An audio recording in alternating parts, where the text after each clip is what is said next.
So it's been a little while since I've done it behind the scenes, so I thought I would show you the second scene from the Christmas 2020 shot. This is the set, as you can see. I was able to build this relatively fast because I was able to recycle a whole bunch of stuff. The chair that she's sitting in is the chair that she was in before. The fireplace is recycled from her cabin scene. The walls are brand new, but the pillars that hold up the walls, which are these guys, that is recycled as well from the last shot. I was able to use, real Christmas ornaments for some of the decorations. So that Christmas tree has been an ornament in our collection for a long time. All these background props here were ornaments on our Christmas tree. So they scaled quite nicely for the shot. The lighting for the scene worked out pretty well. The fireplace is lit, the Christmas tree is lit, there's moonlight coming in through the windows, and there's, I guess, just fill lighting in coming from the other side. And the way all of this is achieved, the fireplace is two LED strips that's controlled by one remote control. The Christmas tree is just its own set of Christmas lights. And as you can see, these had blinky lights on them, which isn't good for stop motion, so I masked all those off. But that just plugs in. So here's the background behind the window. It's just construction paper, and again I was able to recycle the silhouette trees from Dassos from way back in the day.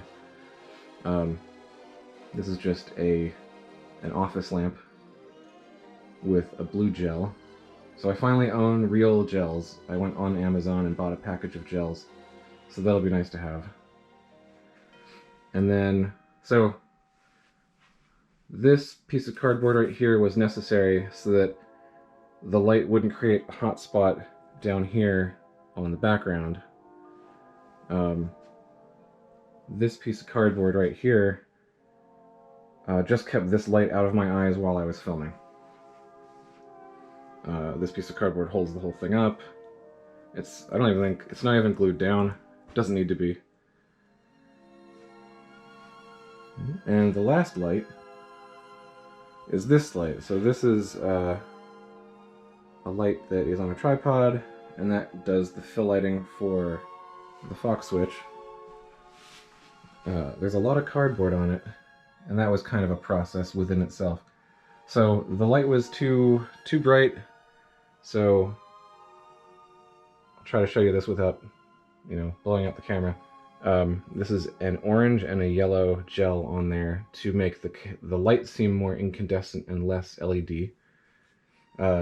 This panel on this side makes that corner of the room stay dark, because I wanted the moonlight to be as bright as possible. And then this other piece here, which is adjustable by the little T-pin on top, that keeps this side over here in shadow, so that the shadow goes about to here, and that keeps all this from being washed out on camera, and it kind of helps maintain that shadow just a little bit more, which I thought made this shot look nicer. But that's all there is for the lighting, it's just that. So in the beginning of the shot, as you can see on the screen, the focus is on Santa in the foreground and everything in the background is blurry. Which means for the first couple shots, until his arm is gone and until the focal point shifts, I don't have to animate the Fox switch at all. I don't have to animate the snow. So all I have to worry about is animating Santa, and all Santa is in this shot is an arm. This is just some cloth. He's on wires, so he's really easy to, manipulate. The armchair is just this. It's just a piece of cardboard. Because you only need to make what's going to be in the shot. The camera is on Lego tracks. That's just what I've been using. It's free, so. And then next to the Lego tracks, I have screwed down, just so it won't move at all, a ruler, and I've been going every 1/16 of an inch. And then this little guy right there shows me where I am in space, because you can pretty easily line them up. So, here we go. This little plus-shaped piece is nice, because you can line it up between the 2/16ths, and you can see exactly where it is. So every shot, I'll just move it once, and I'll take a picture, and then move it again, and take a picture. So, you know, when the camera is, so as the camera is moving, once Santa goes out of focus, I don't need to worry about Santa anymore, but once Anna and Leifir goes into focus, and you can see the snow, everything gets a lot more complicated. So let me run you through what that is. So the focal shift is achieved with just a little piece of post-it note. This is the end. So I'll go, you know, this ring has notches on it, so I will turn the notch just a tiny, tiny, tiny bit. And once the bottom of this post-it note gets to the top of this post-it note, that's when it is perfectly in focus with Anna.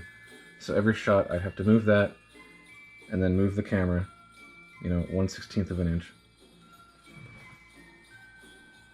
This is what the dragon frame thing looks like. But now that she's in focus and the snow is in focus, every single panel, not only do I have to move the camera, I have to move her breathing as well. And there's a pattern that I figured out for the breathing. It's all these shots, I think this is 24, because it's 2 seconds of breathing, so this is this distance divided 24 times. So as you move this, you can see it makes her breathe. And you want more marks at one side, fewer marks in the center, more marks on the end. That way it has a soft beginning and a soft ending and a fast middle. So all that is a dowel rod that's going through some foam core, and then it's just Legos on the bottom. It just moves it just a little bit.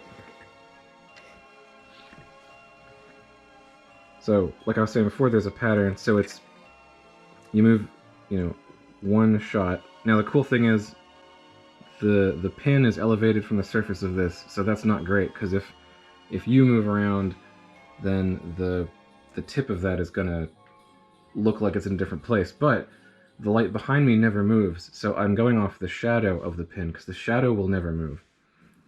So, you know, you just move it once each frame. You do that. Now once you get to the end of this, you wait for 6 frames before you continue the pattern going back the other way. Because when you breathe, the second you're done breathing, you don't immediately just start breathing out again. There's a little bit of a pause. So 6 seconds is, or 6 frames is half a second. And that sort of worked the best for us. So, move the camera, make her breathe, and the very last thing is making the snow fall. So the snow is just a sheet of transparency paper with a bunch of little pinholes popped out, and those pinholes pick up the light, and I've taped this measurement thing on the side. It's got a little bit of Sharpie right there to show you where you are, and all you have to do is pull this down, and that makes the measurement go down. So every single frame, it goes down, I think this is, this might be a 1/16 of an inch. And that's, so the snow moving, the breathing, and the camera movement is every single frame. And then of course, you're moving Anna and Leifir however you need to, just like last time. I made sure that the hat was made so that I could still access the little metal piece in the back, which kind of helps me not touch her hair and not touch the hat. The hat has some aluminum foil in it to keep this shape and to keep that kind of curve that I liked. The arms are glued down this time because I didn't think I would need them. Kind of wish I didn't do that. I wish I just did an armature, but whatever. You never got to see her feet at all, so this is the first time you're going to see her feet for this shot. And yeah, that's what it takes to do an entire shot. So you just do that. You make her breathe, you move the snow, and you animate her 1,689 times. And that gives you 2.5 minutes of footage. So one thing I forgot to mention, next to her you'll see this ruler. This is for the mug, which is just on the floor here. So there's the mug that comes up to her. I wanted to have this filled with hot chocolate, and then when the mug comes in, I wanted the hot chocolate to wave back and forth, but I didn't have time to figure that out. So this is just hot glued. And this clay just acts as a weight to keep it down, keep it nice and sturdy. And then, you know, the tip of this triangle tells me exactly where it needs to go.